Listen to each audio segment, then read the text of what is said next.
Hello everyone, we hope you're all doing very well. Today we've got Christian Rogue 13 from our Grim Reapers Discord. What we've got here is the synopsis for his conscription year in the Swedish Airforce, which is as flight mechanic. Daily service of airplane, weapons loading and unloading, service airplane after each flight, help out with major service of airplane, trained for the BAS 90 system, being able to leave the main base and operate from secondary airfields plus roads, working on JAS 39 Gripen A version, stationed at Air Force Base F7, where final pilot training on the Gripen is done, Gripen Center, where the pilots have everything they need to fly the Gripen, close encounters with the Viggen, the JA, the AGS, the SF and the SH versions. Very interesting to see learn differences in airplane systems.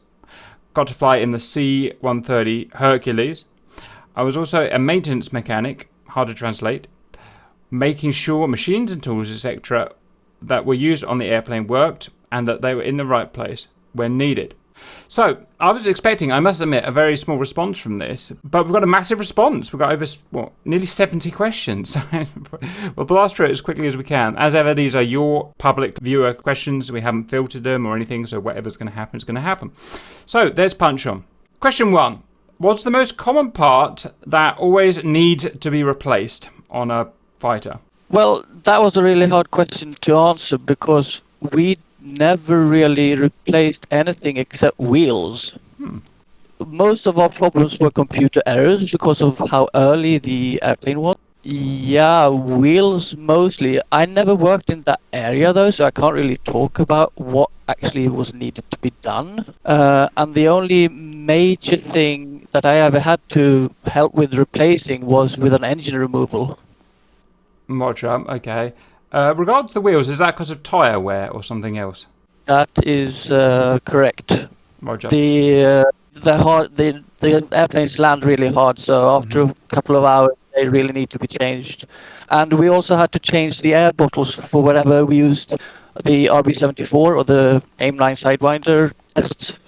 Well, not tests, but the simulated weapons. Why did you need to do that? I don't get that. Cooling of the warhead, the seeker head. Right, okay, that's interesting. I wasn't aware of that, but okay, so I'm guessing that's why we have a switch on our aeroplanes in DCS to start the cooling then. So, okay, interesting. Because the seeker head goes by IR and that needs to be cooled, so you need some cool. Roger, cool. Okay, very good.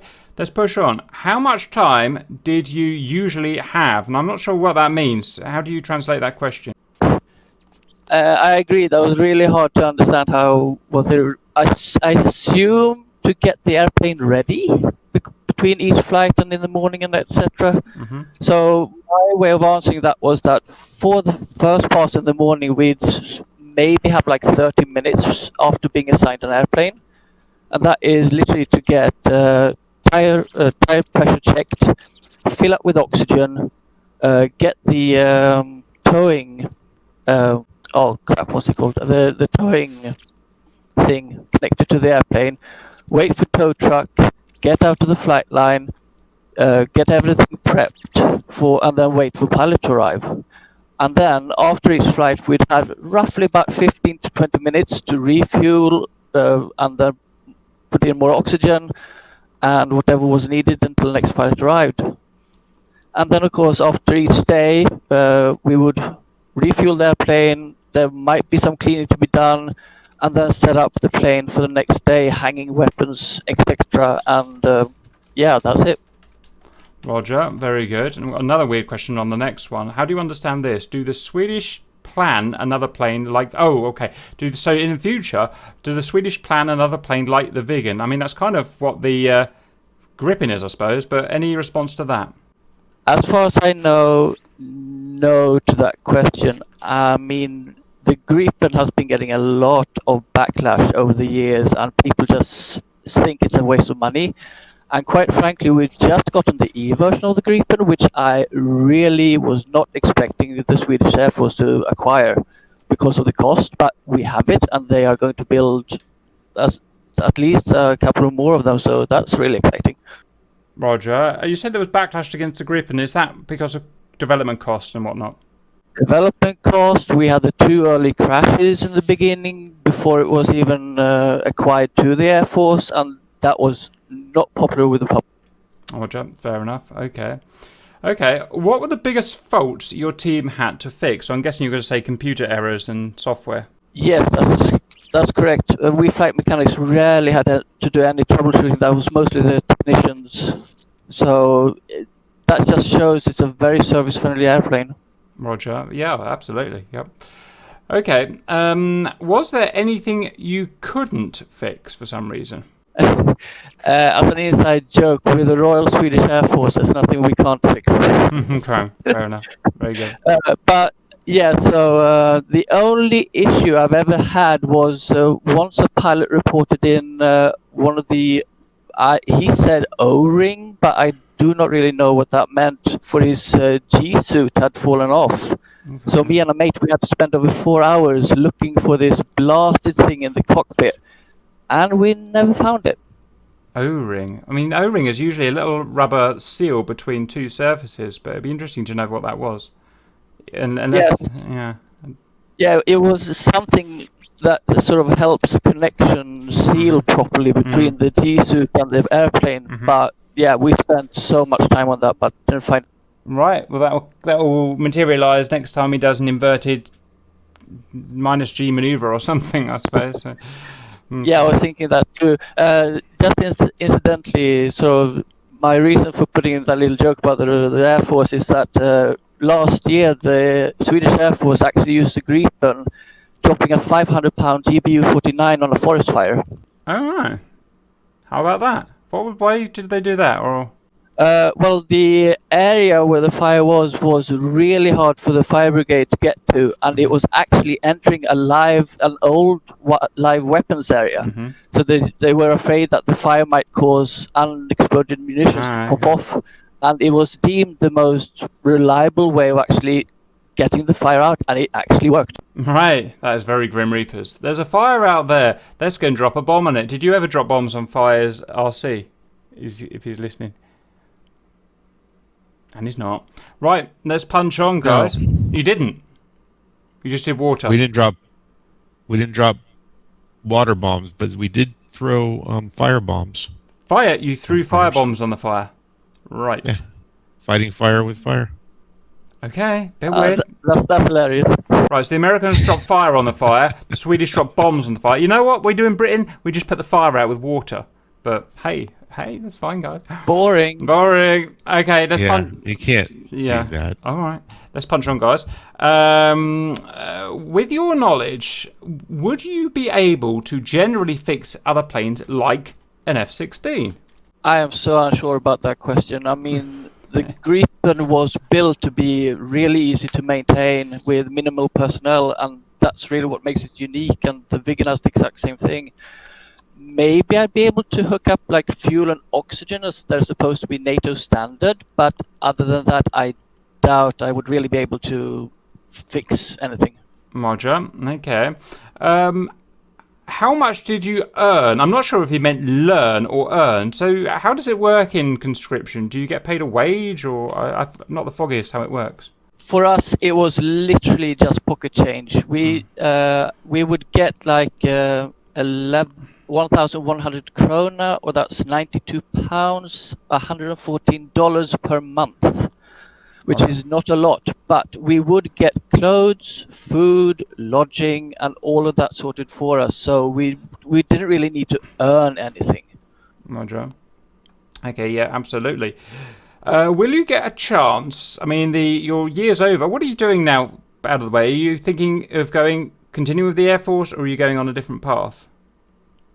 I've gone on a different path, so I'm nothing to do with Air Force anymore. Okay, well, the next question, number 8, is irrelevant in that case, so we'll skip over that. The Swedish are famous for very unique vehicles and weaponry, and that's very true. The Swedish have always done their own thing for historical reasons. For as far back as we can remember, World War II, they always had their own stuff. Like the S-tank, for example. Have you worked with or on any equipment that you find is unique or special that you could tell us about? basically everything is unique and special. Yeah, and the S tank is definitely my favorite tank, by the way. It's so cool. Yeah, I mean, the Viggen is unique, the Gripen is unique. You will not find any similar aircraft in the world because of how they are built, because of the standards they have to live up to. Anything I did in the Air Force was really unique for me. And I mean, the biggest thing was I was able to assist in startup on a Viggen. No idea which version though, because it was the camo colored one. So it's one of those definitely. But the most memorable thing I've ever had to do was actually help mount a live BK-90 and a live RB-15. And I've never been so nervous in my life doing that. No, they are both massive weapons, aren't they? Yeah, there was no trouble doing the dummy ones for practice. But when they literally told us, okay, these are live ones, just so you know, the number of volunteers dropped drastically. Excellent. Very good. Okay. Right. Does your year of service begin the day you start your basic training? And are you given a choice on training after basic or just go where the military send you? Yes, we literally start the day we arrive at base. So for my part, it was 3 weeks of basic training, then followed by 2 weeks of theory with practice on the airplane. And then 1 week after that, we started a sort of half day on the line and then a half day of weapons loading training. And then after 7 weeks, I got certified as a flight mechanic. Roger. Very good. Okay. Question 11 I've got here isn't relevant because you've decided not to stay as a regular, so that's fine. Question 12. Why did you become a flight mechanic? Okay. Yeah. Well, I'm an airplane fanatic, literally, and there's a lot of airplane history in my family. I'm half English, by the way. So yeah, I noticed.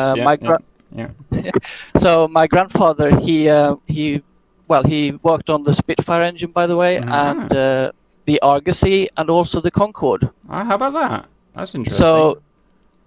So airplanes is a big thing in my family, and we seldom miss an air show whenever there's one nearby here in Sweden. So it was almost naturally for one to go to at least the Air Force, and then flight mechanic is what I just happened to become.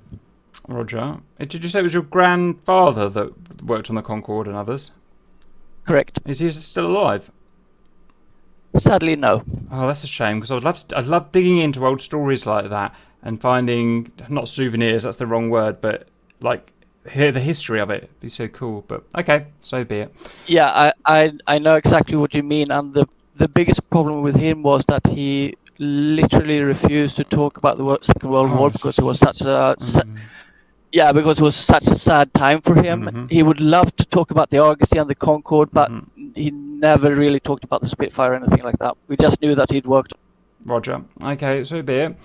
Right, where are we? Why do you think Sweden considers it cost-effective desirable to develop its own planes rather than buying off the shelf like most other countries?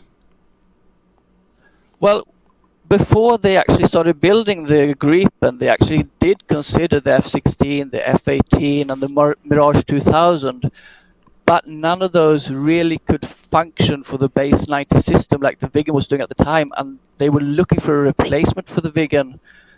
So it just fell naturally to build their own airplane because they needed it to be service friendly and very similar to what the Viggen was doing at the time.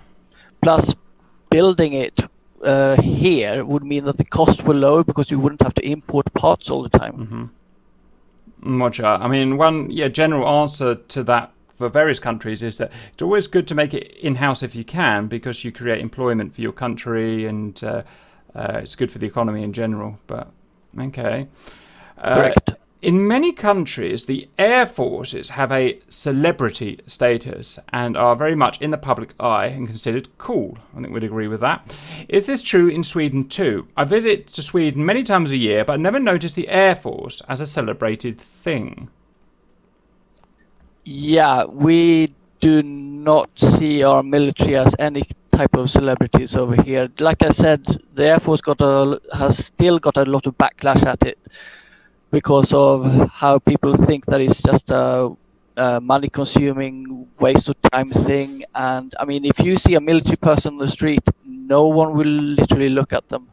Maybe that's because they are in camouflage uniforms, but no, we do not see the military as celebrities in any way. How interesting, because that's very opposite here in the United States. I know it's okay. Yeah, and also, so I mean, I know that the pilots have call signs, but you would never see or hear them use that outside of base, and they don't have them written on their airplanes like the Americans do, because they don't have designated aircraft. Roger. Okay, fair enough. So yeah, I guess different countries do it differently. Right, so 15. Does the use of roads rather than dedicated runways produce extra wear on the aircraft? Is the servicing interval shorter for planes flying from secondary airbases roads? And maybe you could quickly explain to the viewers the history of why Sweden does this, because a lot of people won't know who are watching. Sure. First of all, not really. There's no extra wear on the aircraft. Mostly because the secondary air bases have long enough runways, so there's no extra braking required. So that's only needed when they're going onto roads. Then there's a bit more wear and tear on brakes and wheels, but it's very minimal. And because we seldom do practice on roads, because the roads are active, so they literally have to go out to warn the public in advance that we are going to be closing off this road, and if possible divert traffic, otherwise there's going to be this massive sort of traffic jam while the plane does its thing, and then they can release the traffic again. So service interval stays the same regardless of whatever they're doing. Roger. And why does Sweden have a history of using these secondary FOB/roads/ because they're very famous for it, with the Viggen pictures of the Viggen landing on roads and stuff like that? Yeah, so it all started in the 50s with the base 60 system that later became the base 90 system in the 70s and 80s. And it generally was because we are so close to Russia, which was the biggest threat at the time.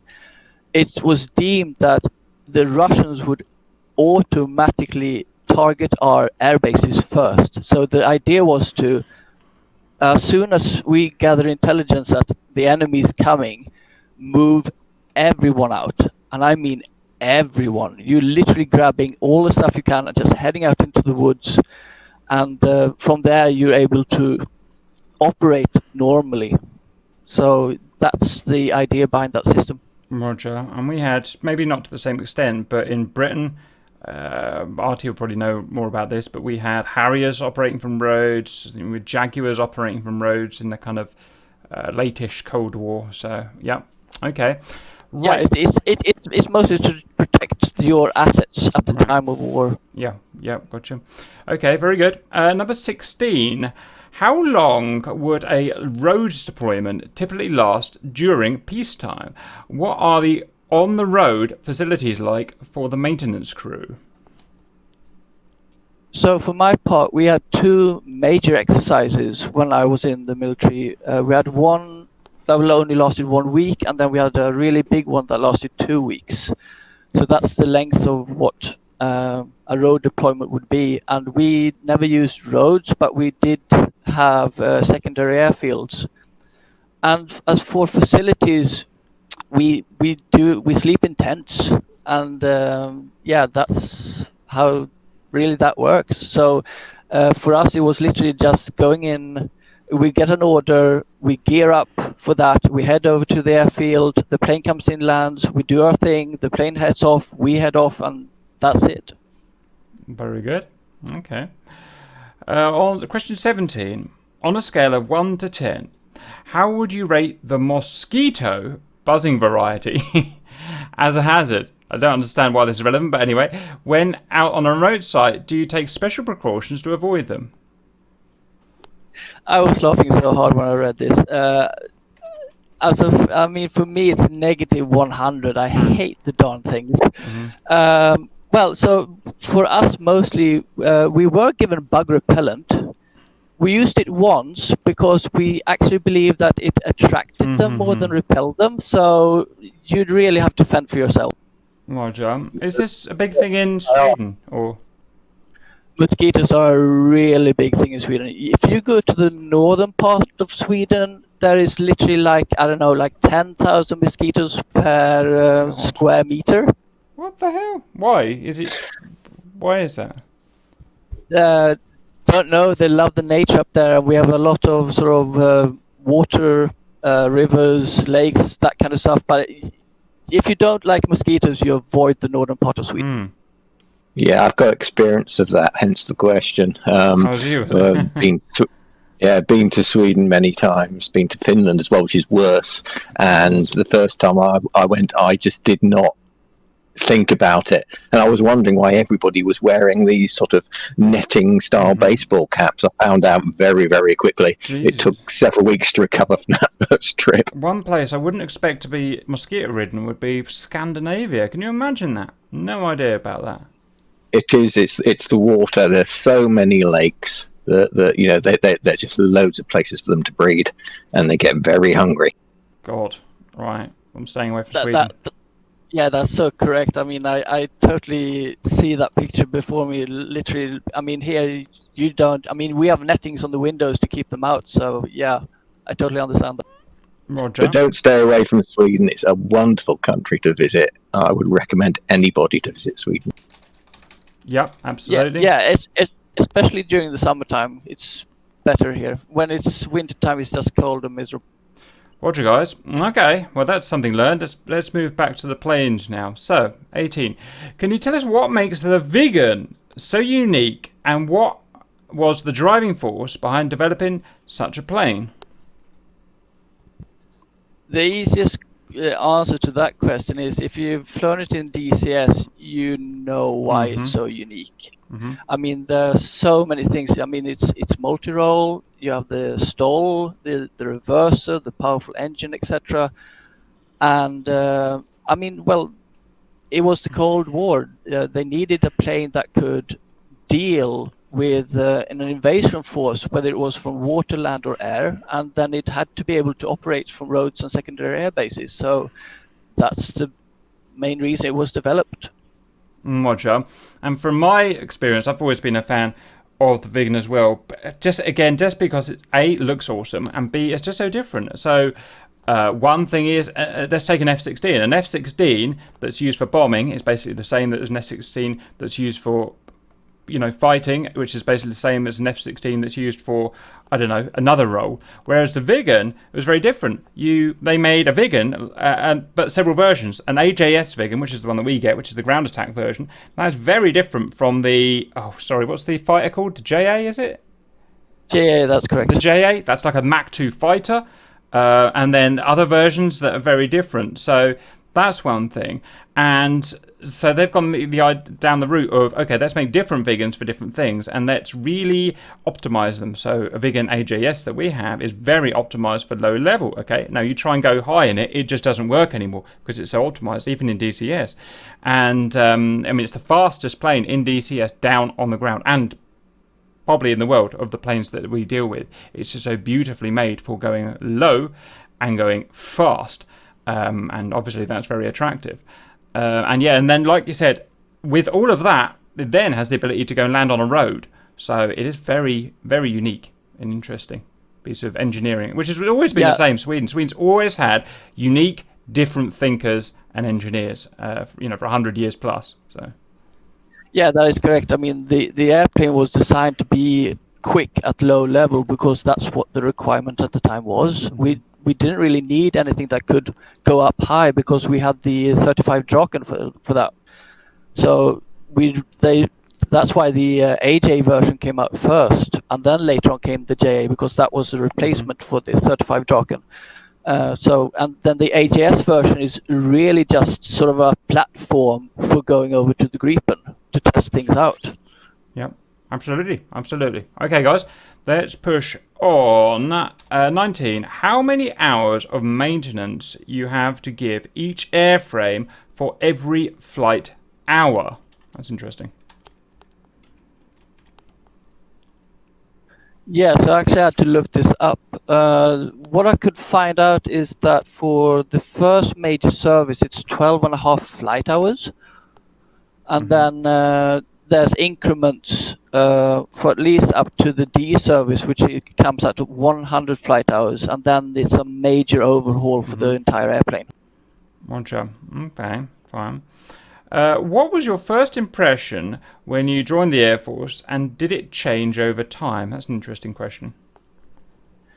First impression, basic training is boring as hell.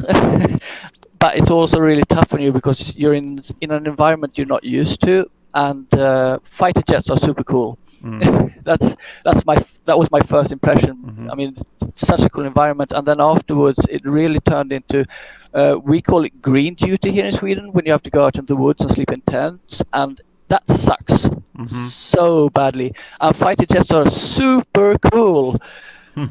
So yeah, but no, like I said, everything is strange and unknown to begin with, and it takes you at least 3 weeks until you actually come into the rhythm of things and learn how things goes. But as you learn and you get used to it, it becomes easier.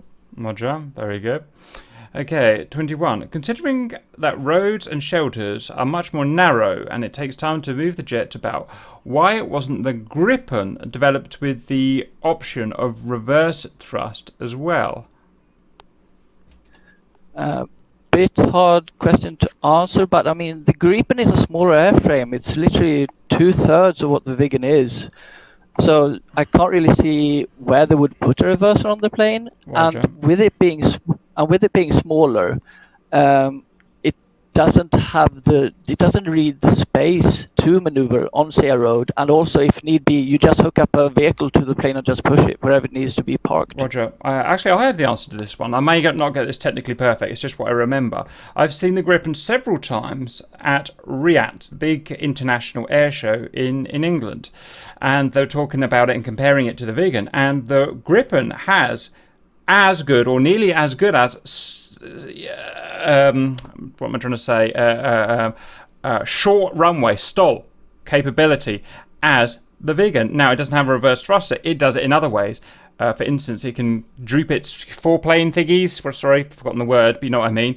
To create a massive air brake. It's got these whopping great carbon ceramic brakes or something like that, mixed with the lightweight, and it took off and landed in basically as good a condition and distance as the Viggen. It's almost an unbelievable thing to watch. So no, it doesn't have reverse thrust because it didn't need it. They got round it another way, as we saw at the air show. That one. Okay. Yeah, that's correct. It's the canards in front that, I mean, it's basically the same system as in the Viggen. When you get the compression of the landing gear, the canards immediately go full forward, and also the slats and spoilers on the wings, they turn so that they are creating negative lift, so that you're actually getting maximum pressure onto the wheel, so the braking is much more effective. And you're right about the carbon brakes there also. Right, okay, yeah. Okay, very good. Right, did you have to perform a sort of deep maintenance cycle if a fighter is stored for a while and not in active daily service? As far as I know, we never stored any aircraft. All our planes were literally rotated around, so they would get some flight hours each week. So we never really had to think about doing extra service because the plane had been standing still. So, and then we also, for us, it was because it was the A version of the Gripen. We had each company had a prime plane that was literally, it had to fly all the time to work up its flight hours because they needed it for endurance testing. And it was quite fun to find out later on that our plane was actually the first one to achieve 3,000 flight hours. So yeah, that was really fun. Very good. Okay, to question 23.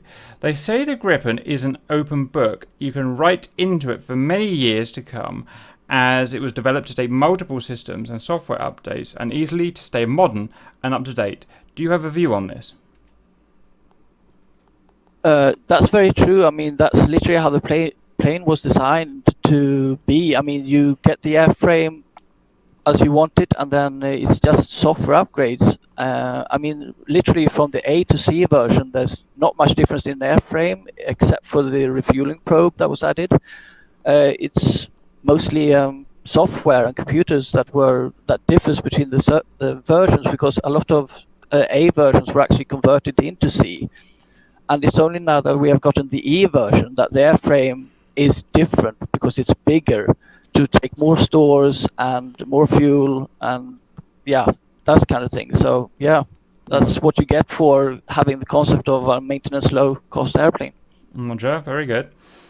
Question 24, is the Meteor, I don't know why you would know about this, but is the Meteor really as good as they say? Any info from pilot and armament guys?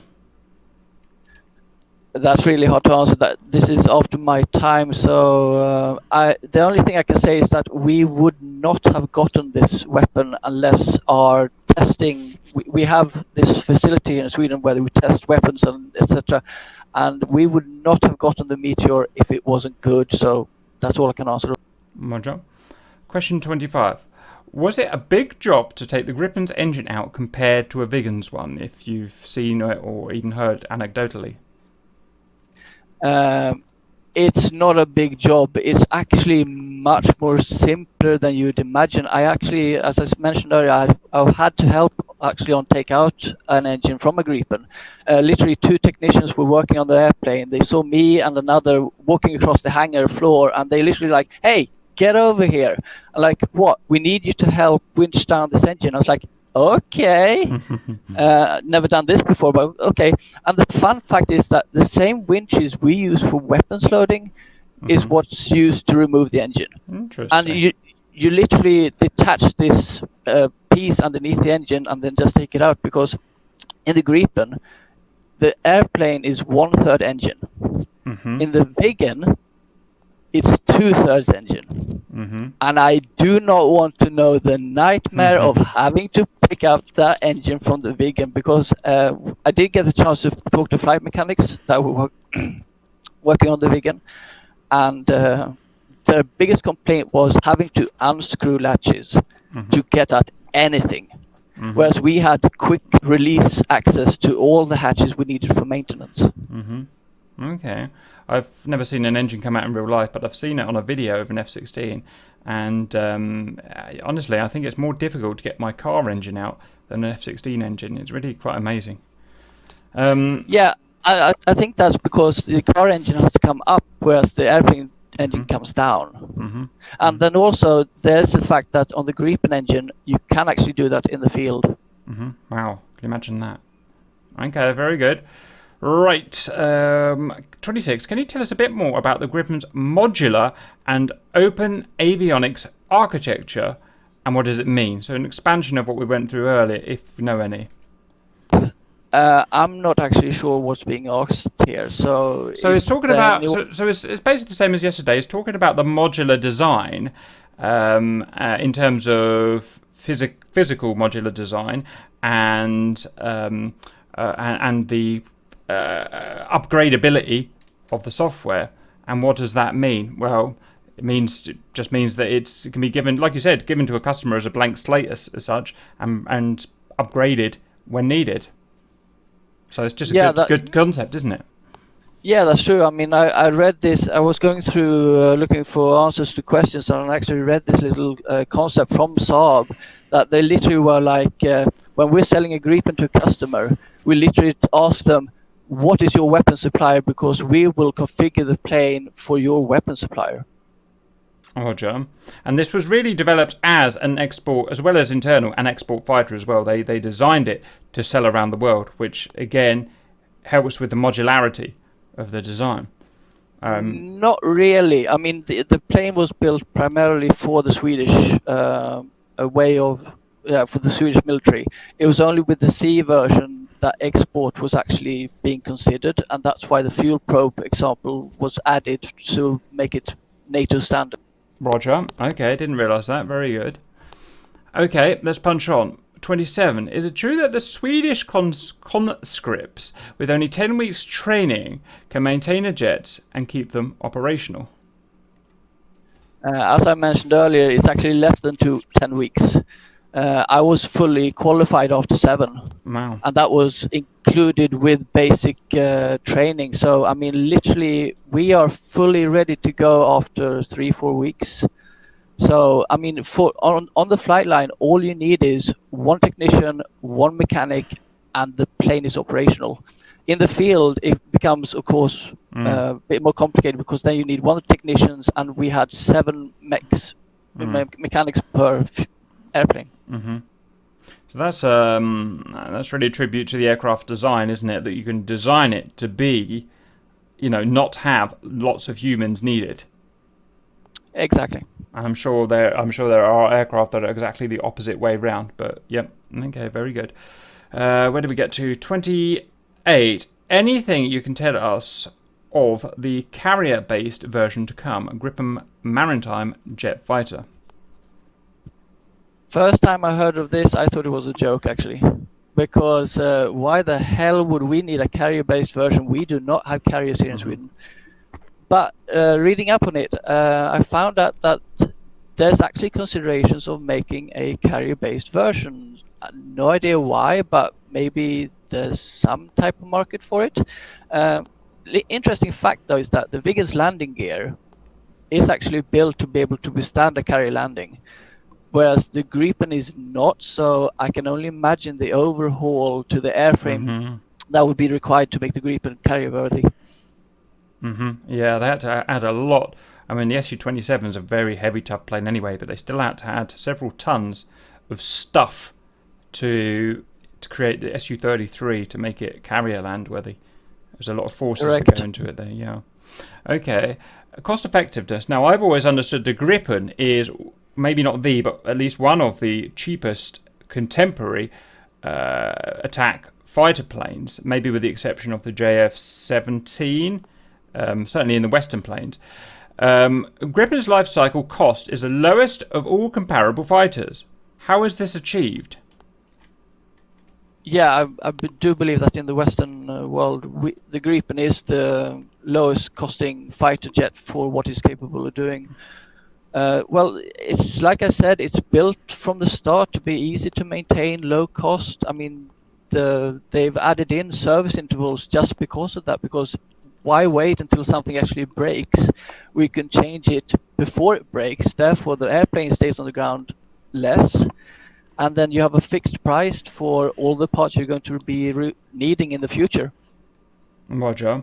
I heard someone influential speaking in an interview. It may have been Pierre Spray, I can't remember. It may have been someone else that said, for the entirety of fighter aircraft, and will always be the same into the future, the takeoff weight, if you like, the without loading, without stores, the takeoff weight of an aircraft will always directly determine its cost. So if it weighs twice as much, then it costs so much more, and there's no real way of getting around that. It's just how it is, how it's always been.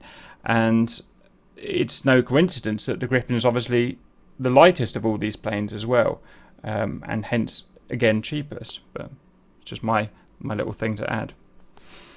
Okay, guys. That seems reasonable. Yeah, it's just I just found that a really interesting thing to say, and that was like in the 60s or something that was said, or 70s, and he said, "Yep, it will always be the same." So, 30. Let's say the Gripen just landed. Can you tell us what's next, and what would be your role after each flight is completed? Sure, that is what we'll. Always did. So I mean, the plane lands, and the first thing we actually had to do was guide the pilot into his correct parking spot, because our pilot who's been up doing whatever he's been doing, he comes back and he's pretty much tired, and the technicians literally told us that he has no idea where he took off from when he left the place. So we need to guide him into the correct parking spot. And it did happen on occasion that the pilot would be like, screw this, I'm just going to park here. So we would all have to rush over and sort of like, okay, let's do this. Plane parks, we put the wheel choke? Yep. Wheel? Yeah. On, and then we connect the ground line so that the technician can talk to the pilot in case of any errors. And then we just wait for the technicians to give all the CAT engine signals and then the CAT APU signal. And when the engine is cut, we go in with the ladder, and then we just wait for the pilot to disembark. We then go up and check to make sure that the seat is ready and in safe position. So we literally had to make sure that the restraints were fully extended, because the pilots would literally just take them off, and also make sure that the leg and arm restraints were in their hooked up positions. After that, it would be refueling and oxygen, and then just wait for next pilot. Roger, very good. Number 31, can you give us your view of the future of the Swedish Air Force? Oh, that's a hard question. Could go either way. I mean, they just gotten the E version, so that's going to be interesting to see how that goes. And I mean, the Air Force have been on cutbacks for a long time now, and they also have problems with getting people into the Air Force, like pilots, etc. And I mean, during the Cold War, we had 15 air bases. We're now down to 4. So who knows? It's all economics at this point. So really hard to tell. Yeah, that happens. If there's not a war for a long time, then it'll keep getting cut back until it disappears, till the next war happens. But that's history. Can you give us? Sorry, that's the wrong one. 32. Did you meet lots of people and cool guys in the Air Force, and any moments that you will remember for life? No. I mean, you saw pilots every day. I mean, they were busy doing their stuff. We were busy doing our stuff. There was really never a time for us to talk. The only thing the most I got to say to a pilot was literally sort of happy flying when I gave him the logbook. As moment to remember for life, I will never ever forget the time that we literally. This was when I was doing my maintenance mechanic duties. So me and a mate, we were literally told to put the air and power trolleys out on the flight line, and for us that meant that Viggens are coming for a visit, because otherwise they wouldn't be out there. And then the officer literally looked at me and sort of like, he saw the glint in my eye, and he's like, by the way, it's Quintus Gul, Quintus Yellow. And I like, what? And my mate literally went, what does that mean? It's the Ready Cap Viggen pair that's coming to visit. So what this means, that this is 2 Viggens, JA versions, flying with live ammunition in the cannon. And they are our cap patrol for Sweden. Well, they were at the time. And so of course we head out, we waited for them to actually come in and land, and then only technicians worked on these aircraft. We mechanics were not allowed, because of the live ammunition. But then the really cool part came after lunch. We were told they're going to be going really soon. So me and another mate, we headed out, and if you have that map picture I sent you, Kat. Stand by. Yep, send. Got it. Yeah. So this is what the runway at Sotenäs looks like, and the main runway, the 1901, is what's mainly used. And then if you see, there's a little red dot and a 1 next to it. That's the first ready line. And by the 1, that's where the 2 Viggen pairs stood. The red dot indicates where me and my mate were standing. And all the day, all the planes have been using 19 for takeoffs and landings. So literally, we were expecting them to just head out the taxiway and take off as normally. But to our surprise, they both turned right and lined up on 11. And I mean, I would have guessed we were 50 meters from the airplanes. It's in real life 200 meters. But then the 2 airplanes went up mill power, and if you see the white little 3 three-legged airplane building. Mhm. That's the Gripen Center. Mhm. So you can see how close that is. And these two Viggen pilots were going to show off to the Gripen pilots what the Viggen is actually all about. And they were standing there on mil power for, I don't know, 10 seconds. And then they hit stage 3. Mhm. And then the release breaks. And wow, the ground was shaking. Your whole body was shaking. That sound, that power, I will never forget, and it is undescribable, utterly undescribable. Two Viggens taking off, and that runway is not long. They took off, blasting everything they could, and I turned to my friend. I've never seen him look happier. I was grinning like a maniac, and then they came round, and then they flew really low across the entire airfield, and that was actually the most amazing thing I've ever experienced. Awesome. Yeah. It reminds me of, it's not quite the same, but we had a VC, was it VC-10 MRT at Bruntingthorpe, and my friend Martin, who works there, gave me access to sit behind it. I've got a video of it somewhere on the site. Literally sit behind the exhausts as it took off a couple of 100 meters back. And I didn't think it would be that powerful, and I was naive at how powerful a VC-10 is until that happened. And it literally, I still remember, never experienced sound that horrendous before, so it sounds like it's the same thing. And I won't forget it either. So yeah, I totally understand that feeling. We all know that, like, the stage 3 afterburn, how powerful that is, and hearing that in real life is absolutely amazing. Awesome. And of course with the Viggen, you can see the afterburner in daylight. Yeah. You can't on the Gripen, so you see this massive fire tongue coming out of the rear of the airplane. It's so cool. Very good. Yeah. Okay, that's awesome. Right, let's push on. 33. Is Saab going down the road of stealth as well in the future, or do you think they have a different view of the matter? I think they have a different view, but your thoughts?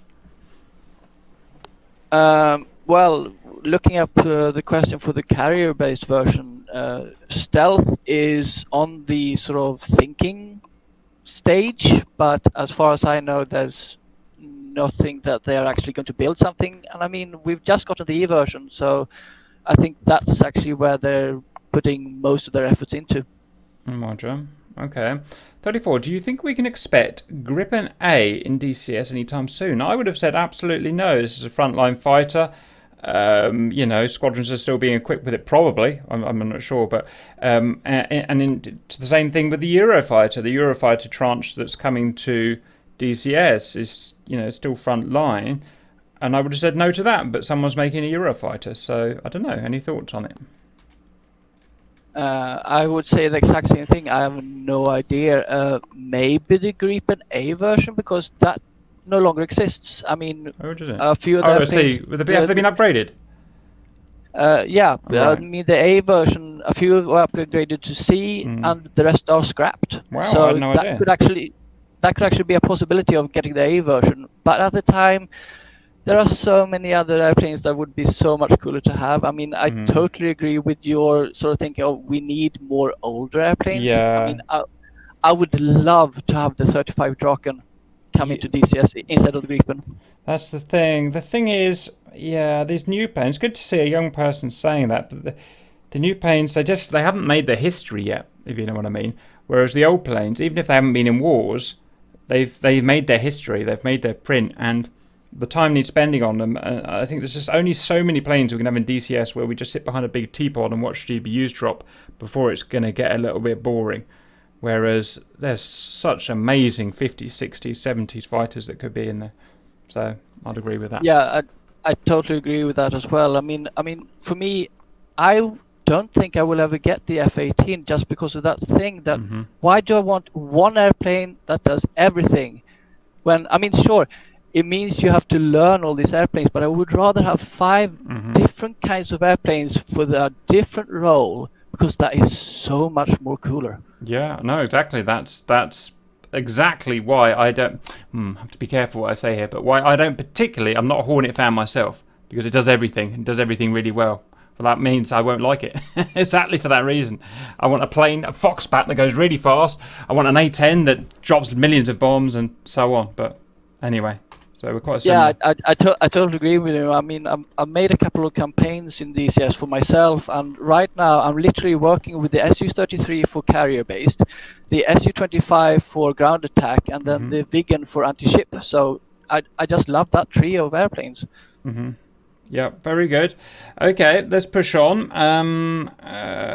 Where did we get to? Was the Viggen built with a single engine type from start to end? That's an interesting question. Any thoughts on that? This took a lot of time to look up, but what I could find was that they had 100 different kinds of concepts for this airplane.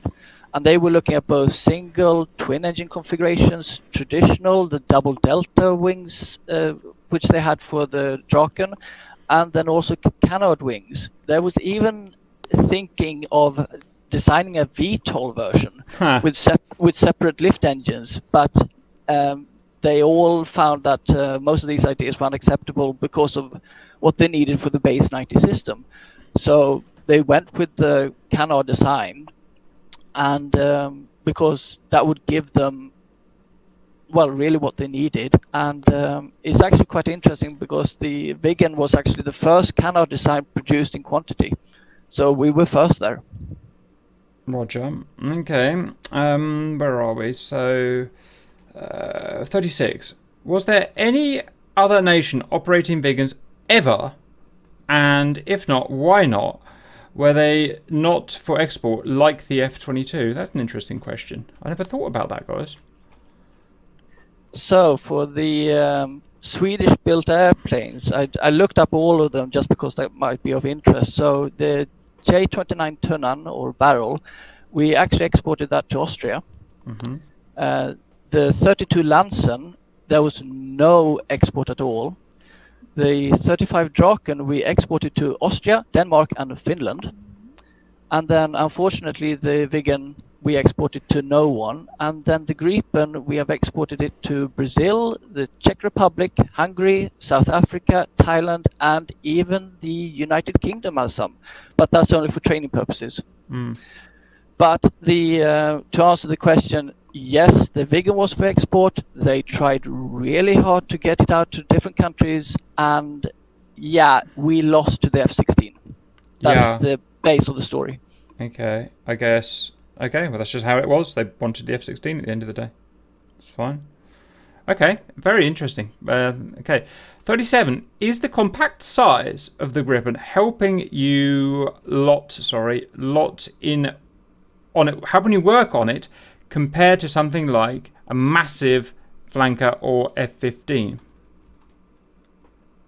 Not really sure that the size was really that helpful. I mean, everything is, as I said, it's built to be easy to maintain and access everything you need to on a daily basis. So, I mean, a smaller airplane should really be harder to work on because everything is so compact. That's right, but yeah, no, I don't think the size really mattered in that concern. Roger. As a comparison, we've interviewed crew chiefs and whatnot of various aircraft, and the consensus is, at least with the F-16, it's a nightmare to work on because it's lots and lots of tech in a very small package. I guess a bit like the Gripen, whereas something traditionally larger like an F-15 or a A-10 is easier to work on. But it sounds like they've nailed the Gripen quite well in terms of accessibility, which is a big thing, obviously. Yeah, I mean, I've been really enjoying listening to the other interviews and been giving a really fun insight and to be able to compare their duties to mine. And I mean, literally for us on a daily basis, I think we only had to open like 2 hatches on the airplane. No, wait, that's wrong. 3 hatches. The technician had 1. For me, it was 2 hatches, and that was literally the hatch for all the switches that we activated on the ground, and then the fuel hatch. That was it. Roger. Okay. What was the training for the base 90 like? Anything unusual? You best explain what a base 90 is to idiots like me. Well, first of all, unusual everything. So, I mean, the concept is that we take everything we need on base and just head out to wherever we can go, really. And because the concept is to constantly be moving, we are never in a fixed place. There's no like, okay, we are heading out, we are going to this base to set up. No, that's not the idea behind it. It's literally we go out and we are mobile. The enemy should never be able to realize where we are operating from. So that means we are taking trucks with trailers and we're packing everything up. So all of us ground crew is going out, the fuel crews are going out, the runway crews are going out, the fire crew, and then you have the base defense personnel, which protect us from, say, enemy infantry has landed or parachuted in. And then there's people in charge of food, and we pack everything up and we head out and we operate like normal. Roger. Yeah, I'm just looking at some cool pictures. Okay, very good. Where did we get to? So, if you are to take a Viggen or Gripen into combat yourself, what would be your choice for armament loadout for each aircraft? So you're going to have to take this with you'd have to decide what you're fighting against, but any thoughts on that? Oh God, I mean, I love the Viggen, but for real combat, I take the Gripen. I mean, absolutely, yeah. That's not a no-brainer. I mean, you want the most modern stuff you can actually get to be able to survive a fight. And I mean, the loadout is really hard to answer because I mean, you take the weapons you need for the mission. So whatever I'm supposed to be doing, I will be taking the best weapons I have. I mean, if I'm going after ships, I'm taking RB-15s. Mm-hmm. That's a no-brainer. Roger, yeah, and it kind of goes back to what I was saying earlier. I'm not a massive fan of the Hornet, but if I want to get a mission done, multi-role mission done properly, professionally, I'm going to take a bloody Hornet because it's the best weapon out there. So, it's kind of a bit weird. I still agree on that one. Yeah. If you were, where are we? 40. With your experience working on the JAS-39, if you are asked to do a presentation for a foreign air force, potential customers, what would you point out about this fighter system? So what would be the highlights you would point out, I guess? I would probably sound like any Saab seller out there is already doing. I mean, this is a highly capable 4th-gen multi-role fighter. It has a low operation and maintenance cost, and it's easy for ground crew to operate. And the cockpit is designed to be easy for the pilot to do his job. I mean, what more is there to say? Mm-hmm. Yeah. Okay.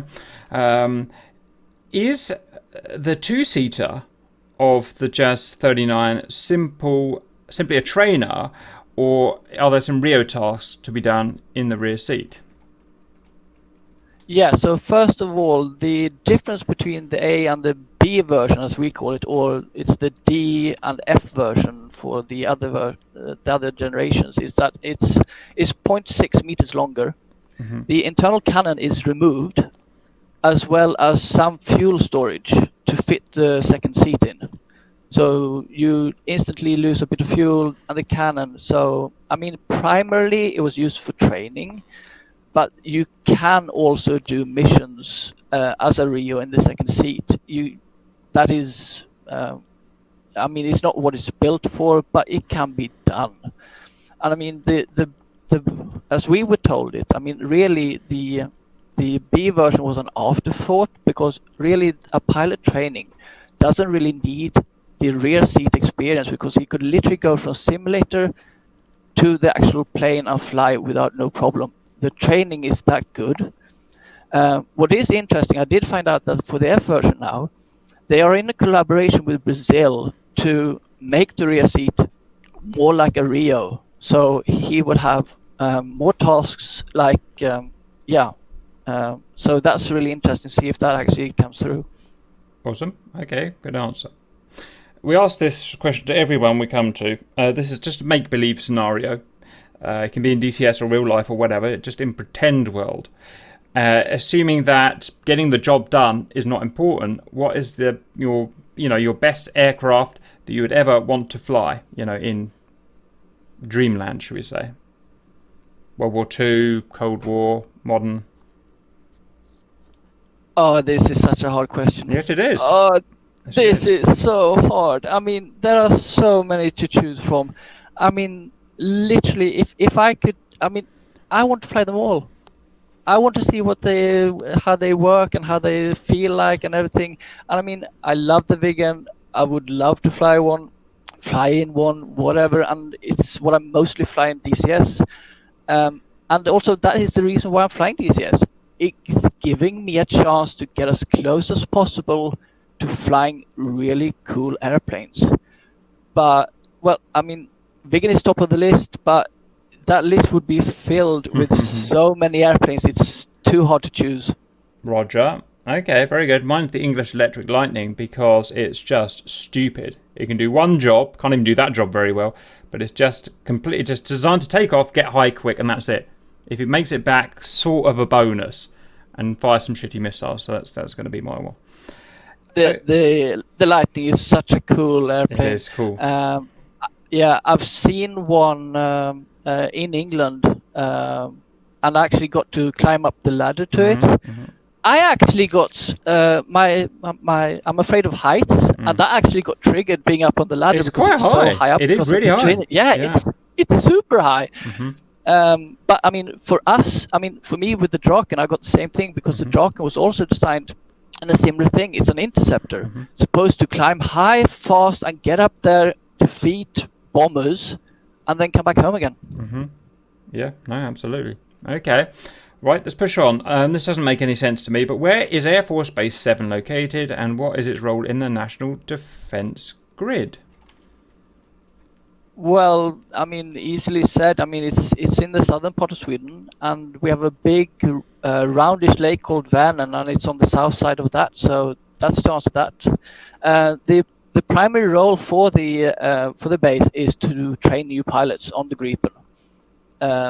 That's what it is, and then after that is to defend the middle part of the country. We have two other Air Force air bases, one up in north and one further down south, so they're covering those areas. And then it's literally just keeping an eye out for unknown aircraft or unknown ships and go and check them out if need be. Roger. Okay, very good. How often can the Gripen be ready for a mission, as some other state-of-the-art fighters have low percentage of fleet availability because of sophisticated maintenance? That's interesting. Yeah, so as I said earlier, I mean, all the planes are or were rotated on a daily basis. So some would sit in the hangar, some would be flying, and then I mean, the airplane is designed to have a specific set of maintenance, so you can plan ahead. Okay, these two planes are coming up onto service maintenance, so okay, so let's them fly up to that now. We put them in the hangar, we get them done, and we have two other planes replacing them. So, I mean, for us at the time, we had 15 airplanes in the hangar. One or two of them maybe undergoing service, and we would have 6 airplanes on the flight line of those 15. So that would be 4 active and 2 in reserve in case of computer errors or whatever. So I would say that being ready for missions, that would be very often. Roger, very good. Have you ever chatted with a pilot, new and old, and can you tell us what they were like? Can you tell us what they like most about the new and old Saab jets? Unfortunately, not personally, but I've seen and heard interviews of pilots, and I mean, most of them actually say very much similar things. The plane they flew the most is their favorite, but then they might sort of had the plane they flew previously. They liked this and that about that, and then if they flew a plane after, their main favorite, that I'd like this and that about it, but all of them are really just also saying that all the planes are so different, at least for the Swedish ones, that you can't really compare them. So they all have this one thing that makes them really fun, and some things that makes them bad, but you can't really compare them. So yeah, that's all I can say about that. Roger. Okay, very good. When the naval version is developed and ready for testing, is Saab to acquire an old carrier or use ally ones for sea trials? Interesting. As I said, there's literally no information about this. I highly doubt that Saab would acquire a carrier just for that kind of purpose. I mean, it would literally be sort of like, hey, has anyone got a carrier that we can borrow to test things? That's all I can answer on that, unfortunately. Yeah, Roger. Okay, if you have to operate from roads, where do you store the ammo and fuel? Can't the van can't just be vans and trucks following the jets everywhere? This question made me laugh so hard. I mean that's exactly what it is. Because weapons and fuel have a sort of a place where they're stored, and from there they're transported to a pickup point, and then we go to the pickup point because where we're given orders. So you need to pick up this weapon, this weapon, this weapon. So we go there, we pick them up, and then we ordered you go to this road, this airfield. So we drive out there, and we have our vehicles with trailers with the weapons on, a fuel truck, and then we just wait for the airplane to land. It taxis in, we fuel up, we arm it up, the plane goes, we go, and literally no one should be able to tell that we've been there. Roger. Yeah, it's amazing, really, isn't it? It's just, yeah. Okay, so it's very dynamic, and we have the kind of, I don't know what the word, kind of temporary road bases we can set up in DCS, and in that it is just, what, a fuel truck, an ammo truck, and a miscellaneous truck, if that. And, yeah. That's correct. It's amazing, really. Okay, very good. What is Cap going... Is this me? What is Cap going to like about the JAS 39 if we get it in DCS? Oh, God. Oh, gee. I'm not prepared for this. What am I going to like about it? The F-16ness about it. It's cheeky. It's lightweight. It's extremely agile. It's going to be able to land on road. Really short landing, really short takeoff. I like that. I don't like the lack of power about it. I don't like how in not all fighters, you know, F-22 Raptor and stuff is opposite, but I don't like in a lot of some modern fighters how pure jet thrust and power to weight ratio is being replaced by computerized systems and computerized EW and stuff like that. I like the olden days, an F-15, a thumping big engine, lots of noise, big Viggen. And that was my only complaint about the Gripen. It's just not powerful enough for me. But otherwise, I like the other stuff. Anything you want to add? Yeah, I would agree with everything you said, because I laughed at this question as well, because it's I mean, cockpit-wise, you're not going to like it. It's like an F-18, F-16. It's computerized. There's buttons everywhere. It's boring.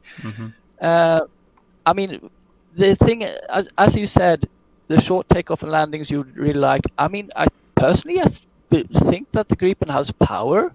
I mean, I've seen it do really amazing stuff at air shows. I mean, you should have seen that as well. But I mean, of course, it doesn't have the big engine like the Viggen does. That's right. It's one Hornet engine, isn't it, or something similar to that? Yeah, exactly. And so, looks-wise and sort of the uniqueness of it, that is all you would like. But for the rest, meh. Yeah, agreed. Yeah, but that's how it is. Okay. What did the time in the Air Force give you, and what would you take away as the most valuable from the time in the Air Force? Really good question, by the way, because I mean, me just going from high school directly to the military, I mean, I didn't know anything. I mean, you were literally trained to do everything as you went along. But I can say that it gave me such a good insight and also a good practice for when I would get a normal job afterwards.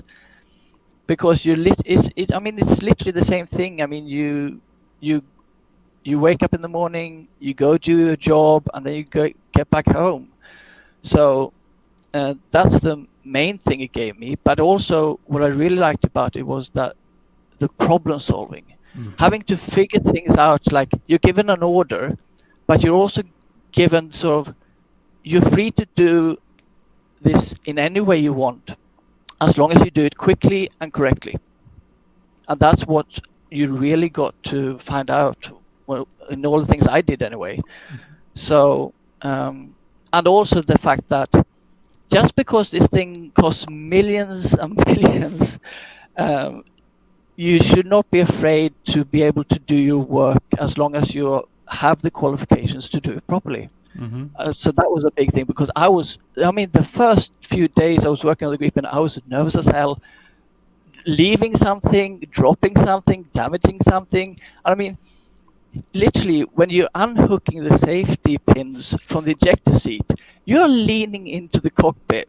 You have this ejector seat in your face, and you're literally like, don't touch anything, do not touch anything, do not touch anything. Okay, am I free? Yes, I can move out now. Okay, good. So, yeah, so that was really good practice, and that's what I've brought with me from all my experience. Roger. I feel a bit more strongly about it. I'm really impressed by Sweden's continued conscription. Israel, I think, is the same or similar, and a few other countries. I think it's great. So many, I could get in trouble whatever I say here, but so many people I come across, especially on the internet, the kind of 20 to 30-year-old troll who's still living in his mum's basement. I just think it's such a waste. And if we had conscription in England, Britain, then I think it would buck so many people up and teach them the qualities, the virtues of life, how to actually act as an adult. I think conscription should be mandatory in all countries. I think it teaches you how to be, convert from being a kid, even if you're 20, if you're 30, to being an adult. Buck your ideas up. Anyway, that's my view on it. So I think it's really good of Sweden to do it. What we've got next is what was the feeling sitting in a Viggen, if you ever did? Looks like a space shuttle to me from every angle, ?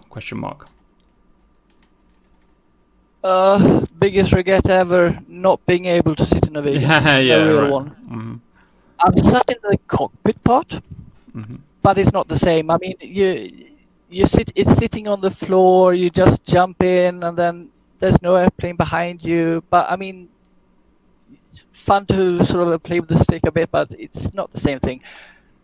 I mean, I've sat in the Gripen cockpit of the real thing, and that is so cool. That is such an experience. I mean, I can actually proudly say that, yeah, I've been in the Gripen cockpit. I've traveled at 50 kilometers per hour, because when we tow the airplanes, you need a breaker in the cockpit, as we called it, because your job is to, if the tow thing snaps, you're supposed to pull the parking brake to prevent the airplane from just running off.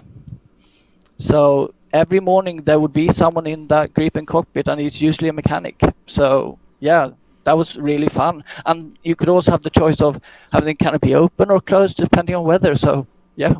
Very good. Okay. How did you discover the Grim Reapers? Who wrote that? Yeah, really good question. I mean, for me, it was YouTube. You might be interested in this algorithm in 2018. I actually went back through my history, and I found the first video I ever saw, and it was the AGS-37 Viggen, now out of date RB04 anti-ship until tutorial. Okay. And this is actually what got me into DCS. I mean, I found you before I've even heard of DCS. Yeah. And I was looking at it, and I was like, oh, this looks so cool. This is so badass. And I just loved the way you make the tutorials, because there's not just the learning part, but there's also the fun part, because not only just do you get to know how to do things, you actually get to see it done. And then, and of course, every time I heard Bloodknock's voice in a video, I was like, ooh, Viggen, this. It's true, it's still the same, nothing's changed. Yeah. And also a big shout out to him for having the coolest nickname because I'm a big Goons fan. So very good. yeah, that's awesome. Okay, awesome. All right. Any advice for a youngster considering to follow your steps? Yeah, I mean, this is just like you were just mentioning earlier. Do it. I mean, for Sweden in 2010, we actually cancelled conscription because the interest was so low. People just saying no to doing the military part. They would try to get the civilian equivalent for it. And actually, the decline in people going into the military was so harsh that I believe it was 2017, they actually had to reinstate conscription, and we now have it again, just to get people in. And it's just like you said, you are going from school knowing absolutely nothing to going to a place where you learn to, well, grow up. I mean, you mature so much in those few, I mean, it's a year, and you grow so much. I mean, if I met myself before I went into military, when I left it, I would not recognize myself. That's how big a change it is, and it's so useful. It's so worthwhile. You learn to work, not just yourself, but in a team, respect people, and there's so much good. Even if it's, I mean, people look at it badly because of the military aspect of it, but there's so much good as well. So do it if you're able to do it. Roger, excellent, very good. What weapon was a biatch to load or unload, and do you need a team to load the ammo, or just a single guy can handle it if he needs to? Ooh, oh god, RB-74 is the sidewinder on the wingtips. That was the worst thing we ever had to do, and unfortunately, it was the often we had to do, because most missions the pilots would be doing would be combat, and then therefore you needed the training version of the missile onto the wingtips. The difference between training and the real version is that it has no wings because of it reduces drag, but that thing is so heavy, and I mean it's a minimum requirement of 2 people. 3 is better. And we literally just hoist that thing onto our shoulders, and then you have to slot this thing in. A guy has to turn this weird key thing to lock it into place, and then there's this massive, impractical connector you have to hook up, and that could take several minutes. You're fiddling around, just get in there, you stupid thing. And so therefore that was the, I mean, it's so stupid. It's a single missile. You think that you just slap it on there, but no, it's so much work to do. And then incidentally, just for the other weapons, so if you're hanging RB-74s or the 99s, which is the AIM-120, under the wings, 2 people would be required for those. RB-75 is 2 people. But for the RB-15s and the VK-90, it's 3 to 4 people because of how big they are. I mean, so what that means is that there's on the RB-74s and RB-99s and 75s, 2 people. That means there's 1 guy on the winch and 1 guy guiding the weapon into place. On the RB-15s and the VK-90, it's 3 people because there are 2 winches, 1 or 2 people guiding because of how big the thing is. And for the gun, it's 2 people. It has to be 2 people, otherwise you can't do it. It's literally impossible because there's so much to do in it. But of course, BK-90 is not really relevant these days because it's a cluster munition, so it's not used anymore. Roger. Isn't it funny that the Sidewinder is now, 65 years old or something? Just trying to work it out in my head. And that you still, the only way to load it is to get a couple of boys or 3 boys, 18-year-olds, and just hump it into place. I just find that, I don't know, find it interesting. Yeah, I mean, you could use a winch for it, but that would take so much extra time because you have to hook up this special equipment to hook everything up, and it just wasn't practical.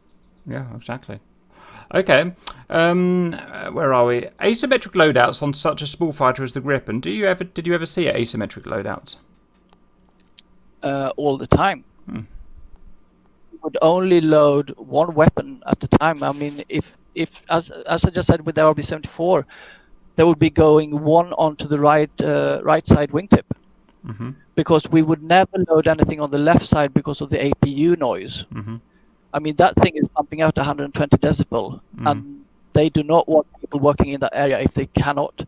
So we would load one RB-74, one RB-75 onto the right wing, and so the planes would constantly be flying with asymmetrical load.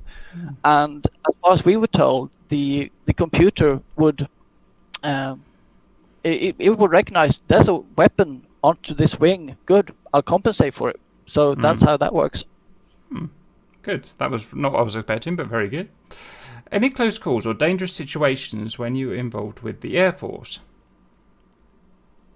Yeah.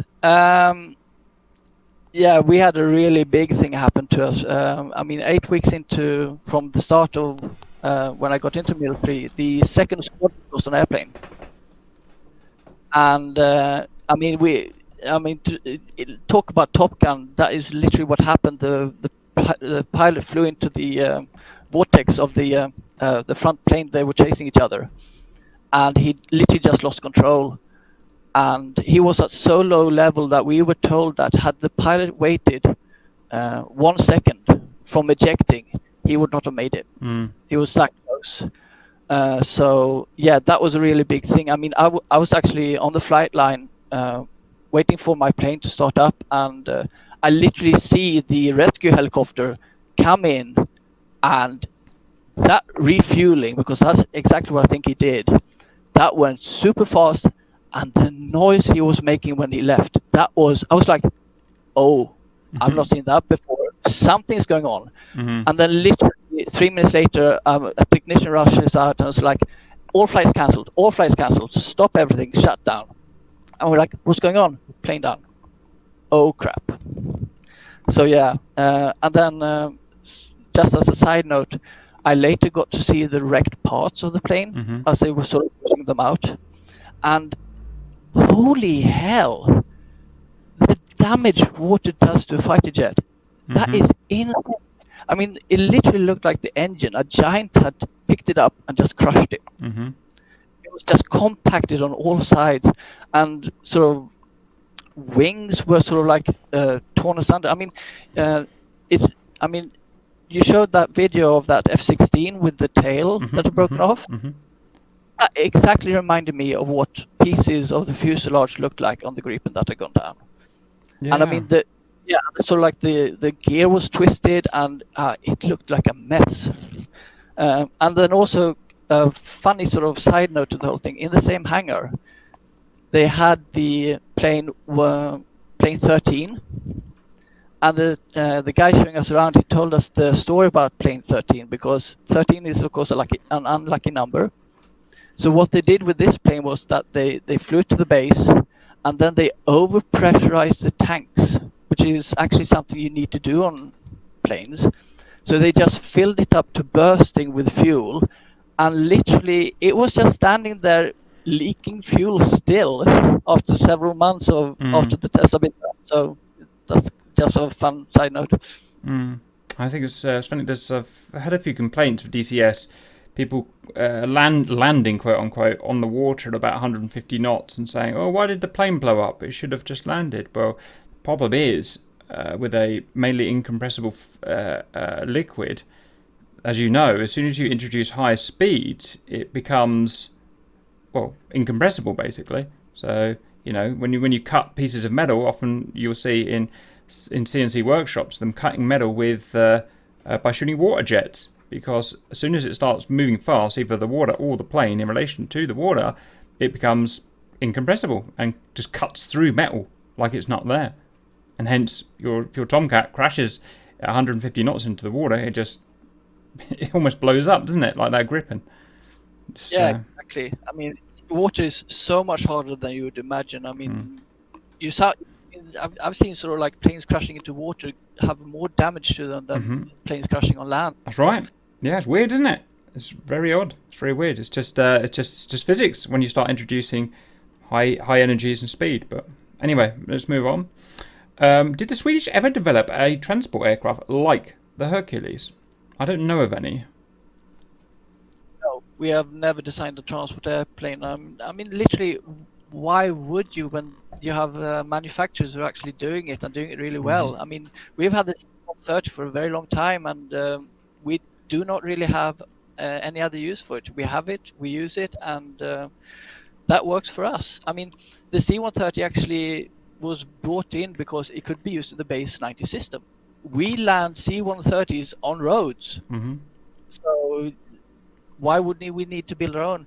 And also, a couple of years ago, we went together with other countries to lease C-17s when we needed to, transport big stuff. So we have that as well at the moment. Did the Swedish... is it true that you have to wear a lubricated rubbery suit to slide into the intake of a Gripen to check out the compressor blades? I don't see why you would, but it's interesting. No, we do not. I sent you two pictures called Inlet. That is the suit you wear to go inside. It is not rubber, it's not lubricated. The only thing with that inspection suit, if that's what you want to give it a name for, the only thing it does is it gives you a uniform shape so that there's nothing. I mean, we never got to do it, but we were shown it and explained if we ever had to do it, that nothing in pockets, nothing loose on us when we suit it up, because you don't want anything sharp inside the inlet to damage it. So that's what that suit is for. It's literally just to prevent you from getting stuck on things, and then you're literally just crawling inside. So, and as you can see on the second picture, that person is actually inside the airplane, and they can almost sit up. So there is room as soon as you get inside close to the engine. And then, of course, going out, you crawl the same way as you crawled in, because otherwise, if you crawl head first out, you're not getting out of the inlet. You have to crawl backwards out, because that's how the way you get in is how you get out. You can't do it any other way. Okay, very good. Can the Gripen perform all the tasks that the Viggen was built for? I think it can, can't it? I think it can carry all the weapons. Yes, and more. I mean, as we explained earlier, I mean, the Viggen had different versions for different tasks.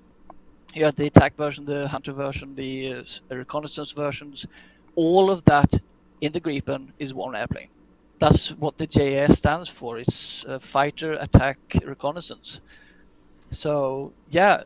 And I mean, all the weapons the Viggen carried, the Gripen could carry, and the Gripen can actually carry weapons the Viggen can't. So, similarity would be the B version or the SK version for the Viggen, which are the twin seats. So, yeah. Roger. I mean, it's funny when you see the Gripens with the big ones, the BK-90s, the RB-15s, because the plane is so small and the weapons are so big. It's a bit of an odd match.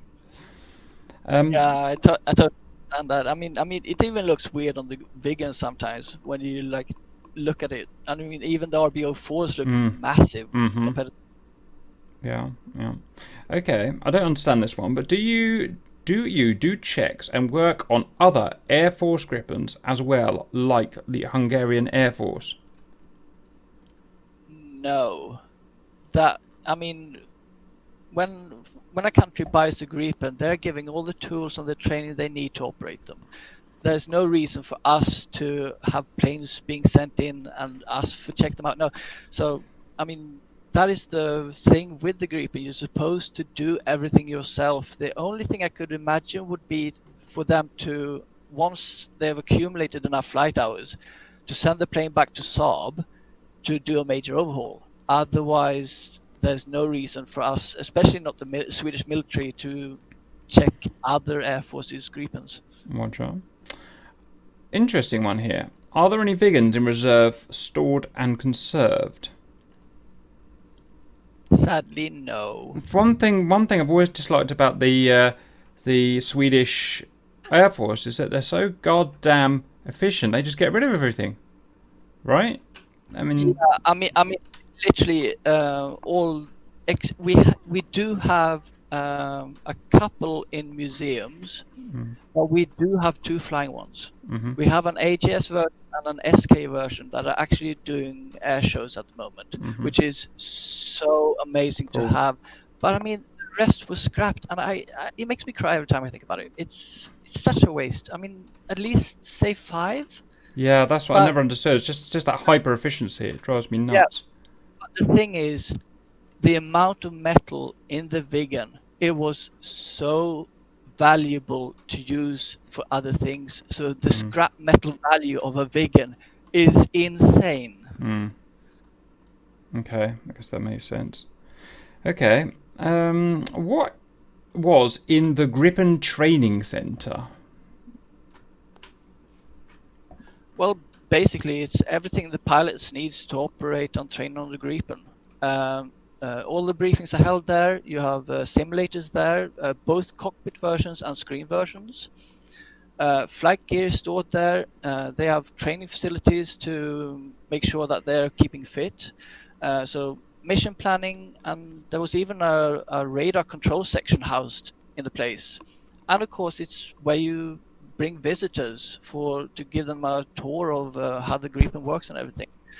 So yeah, no jets are parked in that because those are in the hangars next door. And as mentioned in the question, ejection training and survival training, that's done elsewhere. So that's what that building is all for. Roger. Okay, final question. I've got there 67. That must be the most questions anyone's ever dealt with. Can the Swedish Air Force run entirely on domestic-made ammo and parts as well, if need to, not just the Saab-made jets? I don't get that. Do you understand that? Not really. I understand the first part, but the second part is a bit weird. But I mean, for us, I mean, most of the newer missiles that we have for the Gripen are imported. And I do not know of Sweden having their own domestic manufacturer. I mean, I do know we have for the army and etc. And the RB-15 is domestically made, but parts for the RB-15, I have no idea if we are importing stuff for that or not. Parts for the aircraft is of course easier because that's all domestic, except for radar and those sort of more bigger stuff. But I mean, I'm not sure if if they mean that could foreign aircraft land here and we will be able to take care of them. Sure, if they are NATO standard, I assume we could, but I don't really know. Okay, very good. Well, great answers all the way through. I wasn't sure how that was going to go, but it went really well. A bit rocky at the start. The microphone was playing up. But in the end, it got really interesting, and I learned a hell of a lot there. So that was really cool. Now, at this point, we usually switch over to let the guys ask some kind of miscellaneous questions. And you're certainly welcome to stay on and talk to them if you want. I've literally got 1 minute until my kickoff time when Alison comes to get me. So I have to go. So what I'll say is thank you very much for turning up and allowing us to prod you with all these questions. I found it really, really interesting. And you sound like a really nice guy as well. You sound like my kind of guy, which is nice. So hurry up and join the Grim Reapers. Yeah, I'd like to say thank you so much for having me on, and I'm so sorry for all the microphone issues. I hope you've been able to hear anything I've been able to say. And as much as I would like to join the Grim Reapers, I've thought of it several times, but it's a time issue thing. So, but who knows? Maybe in the future. Roger. Okay, great having you. Great interview. I'm going to say goodbye for now. Thanks very much.